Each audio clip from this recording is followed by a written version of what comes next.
Israel దాడులతో గాజాలో మరణ మృదంగం మోగుతూనే ఉంది. వైమానిక భూతల దాడుల్లో పలువురు మరణిస్తూనే ఉన్నారు. ప్రజల మధ్య పోరు సాగుతుండటంతో మరణాల సంఖ్య అధికంగానే ఉంటోంది. పౌర మరణాలు లేకుండా పోరు సాగించాలని ప్రపంచ దేశాలు సూచిస్తున్నా పరిస్థితుల్లో మార్పు రావడం లేదు.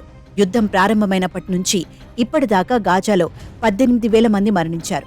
వీరిలో మహిళలు, చిన్నారులే అధికంగా ఉన్నారు. బాంబు దాడులతో కూలిన భవనాల శిథిలాల కిందే మరెంతో మంది చిక్కుకుపోయారు. వారి ఆచూకీ తెలియడం లేదు. 23 లక్షల మంది గాజా వాసుల్లో 80% ఇళ్లను వదిలేసి వలస వెళ్లారు. ఆరోగ్య, ఆహార సహాయ వ్యవస్థలు కుప్పకూలాయి. దక్షిణ గాజాలో కనీసం 23 మంది పాలస్తీనీయులు మరణించారు. మధ్య గాజాలోని డెయిర్ అల్ బలాలో ఉన్న ఆసుపత్రికి 33 మృతదేహాలు వచ్చాయి. అందులో 16 మంది మహిళలు, 4 చిన్నారులు ఉన్నారు. ఉత్తర గాజాలోని అల్ అఫ్దా ఆసుపత్రి బయట భూతల పోరు సాగుతోంది.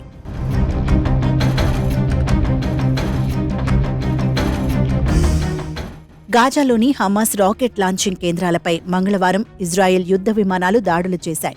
మరోవైపు 250 రాకెట్లు, మోర్టాల్ షెల్స్, గ్రెనేడ్ లాంచర్లను ఇజ్రాయెల్ దళాలు స్వాధీనం చేసుకున్నాయి. ఇప్పటిదాకా దాదాపు 7,000 మంది హమాస్ మిలిటెంట్లను అంతమొందించామని ఇజ్రాయెల్ వెల్లడించింది. ఇజ్రాయెల్ వైమానిక దాడుల్లో భాగంగా గాజాపై వినియోగిస్తున్న ఆయుధాల్లో ఖచ్చితత్వం లేని డమ్ బాంబుల సంఖ్య కూడా ఎక్కువగానే ఉంటోంది.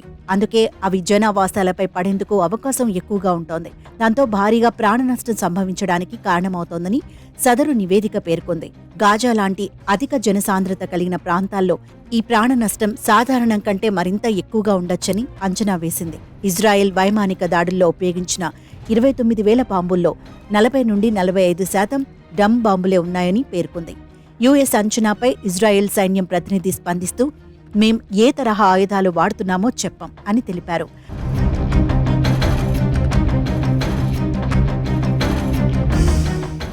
అంతర్జాతీయ ఒత్తిడి ఉన్నా తమ సైన్యం గాజాలో పోరు కొనసాగిస్తుందని ఇజ్రాయెల్ ప్రధాని నెతన్యాహు మరోసారి స్పష్టం చేశారు. విజయం సాధించే వరకు మేం యుద్ధం కొనసాగిస్తామని వ్యాఖ్యానించారు. మరోవైపు హమాస్ ప్రతిఘటన కూడా తీవ్రస్థాయిలోనే ఉంది.